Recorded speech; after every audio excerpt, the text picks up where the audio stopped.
लगभग 2 किलोमीटर के एरिया में 12 लाख लोगों का रहना हैरानी वाली बात है। लेकिन कुछ ऐसा ही हाल है सपनों के शहर मुंबई के बीच में बसने वाले सबसे बड़े स्लम एरिया धारावी का, जहां पर रहने वाली जनसंख्या कई देशों की जनसंख्या से भी कहीं ज्यादा है। और आज के इस वीडियो में हम आपको वर्ल्ड के one of the biggest slum Dharavi के बारे में बहुत सारे इंटरेस्टिंग फैक्ट बताने वाले हैं।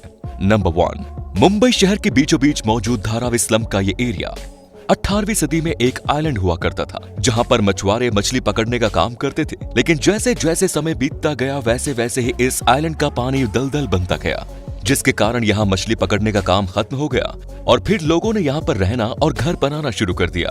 शुरुआत में जो लोग आकर यहाँ पर बसे उन्होंने अपने लिए बड़े बड़े घर बनाए, लेकिन जैसे जनसंख्या बढ़ती गई वैसे ही घरों का आकार छोटा होता गया और देखते ही देखते धारावी एशिया का सबसे बड़ा स्लम एरिया बन गया। नंबर 2, धारावी को एशिया का सबसे बड़ा स्लम कहा जाता है, लेकिन यहाँ ध्यान देने वाली बात यह है कि ये जनसंख्या के हिसाब से एशिया का सबसे बड़ा स्लम, जबकि एरिया के हिसाब से अगर देखें तो ये मैक्सिको के नेजा चालो इट्जा और कराची के ओरांगी स्लम के बाद एशिया का दूसरा और दुनिया का तीसरा सबसे बड़ा स्लम है। लगभग 2 स्क्वायर किलोमीटर के एरिया में फैला ये स्लम मुंबई के 2 रेलवे लाइन वेस्टर्न और सेंट्रल रेलवे के बीच मौजूद है। मुंबई की प्राइम लोकेशन पर बसा हुआ यह स्लम चारों ओर से माहिम, बांद्रा, सियोन और माटुंगा जैसे फेमस इलाकों से घिरा हुआ है। नंबर 3, धारावी में रहने वाले लोगों की कुल संख्या का सटीक पता लगाना तो काफी मुश्किल है, लेकिन पिछले कुछ सालों में हुई जनगणना के हिसाब से यह अंदाजा लगाया जा सकता है कि इस समय इस विशाल झुग्गी बस्ती के अंदर 12 लाख से भी ज्यादा लोग रहते हैं। आपकी जानकारी के लिए बता दें कि इस स्लम की आबादी दुनिया के कई सारे देश जैसे कि फिजी, बहरी, बहामास और ग्रीनलैंड की कुल जनसंख्या से कहीं ज्यादा है, और इस आबादी की वजह से ही इसको दुनिया का सबसे घना इलाका भी कहा जाता है, क्योंकि इतनी कम जगह में लाखों लोग जिस तरह से यहाँ पर रहते हैं वो वाकई में एक कमाल की बात है। यहाँ रहने वाले लोगों में 63% हिंदू, 30% मुस्लिम, 6% ईसाई और 1% अन्य धर्म के लोग हैं। नंबर 4, एक स्लम एरिया होने के बावजूद भी धारावी के लोगों में टैलेंट की कोई कमी नहीं है। साल 2016 में यहाँ रहने वाली 12 से 14 साल की कुछ जीनियस लड़कियों ने 3 अलग अलग एंड्रॉइड एप्लीकेशन बनाकर सबको हैरान कर दिया था। इनमें सबसे पहली एप्लीकेशन का नाम पढ़ाई है, मेरा हक है, जो कि एक लर्निंग एप्लीकेशन है, और इस एप्लीकेशन के जरिए लोग हिंदी, इंग्लिश और गणित की कुछ बेसिक पढ़ाई कर सकते हैं। इसके अलावा दूसरी एप्लीकेशन का नाम है विमेन फाइट बैक, जो कि महिलाओं की सुरक्षा के लिए बनाई गई है। और अंत में तीसरी एप्लीकेशन पानी है, जीवन के नाम से बनाई गई है। इस एप्लीकेशन को यहाँ पर रहने वाले लोगों के बीच पानी के लिए होने वाली मारामारी को खत्म करने के लिए बनाया गया है। दरअसल ये एप्लीकेशन नल के अंदर पानी आते ही अपने रजिस्टर यूजर को एक अलग मैसेज भेज देती है, और इस अलर्ट से लोगों को पता चल जाता है कि नल में पानी आ चुका है, और इससे लोगों का काफी समय बच जाता है, क्योंकि इस एप्लीकेशन के आने से पहले लोग कई घंटे तक नल के पास खड़े होकर पानी आने का इंतजार करते थे। इसके अलावा धारावी को भारत का सबसे ज्यादा पढ़ा लिखा स्लम एरिया माना जाता है, क्योंकि यहाँ के लोग पढ़ाई लिखाई को भी काफी महत्व देते हैं। और दोस्तों, आपको ये बात जानकर काफी हैरानी होगी कि इस इलाके का साक्षरता दर 69% से भी ज्यादा है, और एक स्लम एरिया होते हुए भी इस तरह का साक्षरता दर होना वाकई में कमाल की बात है। नंबर 5, धारावी के अंदर कपड़ा, मिट्टी के बर्तन, चमड़ा और स्टील आदि का उत्पादन करने वाली लगभग 500 से भी ज्यादा मैन्युफैक्चरिंग यूनिट मौजूद हैं।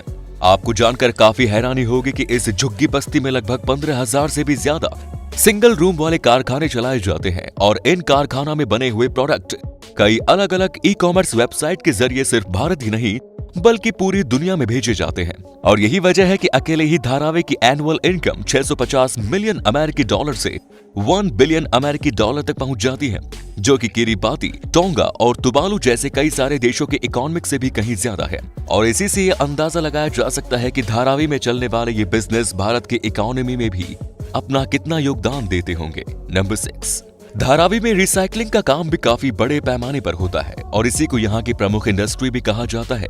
इस स्लम के अंदर सिर्फ मुंबई या महाराष्ट्र ही नहीं बल्कि पूरे भारत से आने वाले प्लास्टिक को रिसाइकल किया जाता है, और रिसाइकल का ये काम धारावी के 2.5 लाख से भी ज्यादा लोगों को रोजगार देता है। और इस एरिया में प्लास्टिक के अलावा भी ग्लास और मेटल जैसे वेस्टेज को भी रिसाइकल करने का काम किया जाता है, और ये काम करने वाला हर व्यक्ति 10 से 14 हजार प्रति माह तक आसानी से कमा लेता है, जो कि हमारे भारत की मिनिमम मजदूरी वेतन से काफी अच्छा है।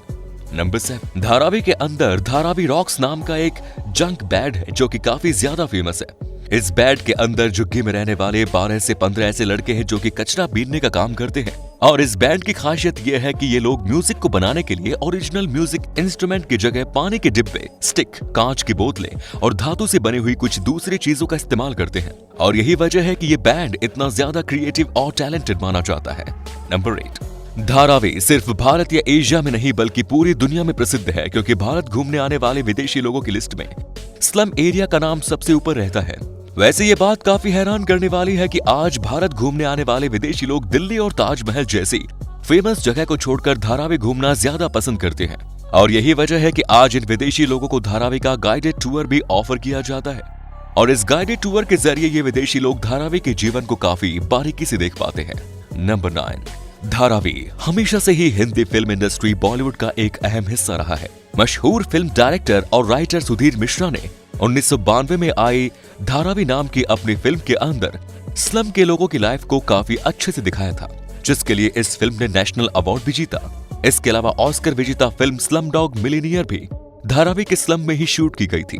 इन दोनों फिल्मों के अलावा और भी बहुत सारी फिल्मों जैसे कि दीवार, सलाम बॉम्बे, परिंदा, भूटान रिटर्न्स, आमिर और गली बॉय की शूटिंग भी धारावी में ही की गई है और इन सब के अलावा बॉलीवुड में काम करने वाले ये जूनियर कलाकार सबसे बड़ी संख्या में धारावी से ही आते हैं।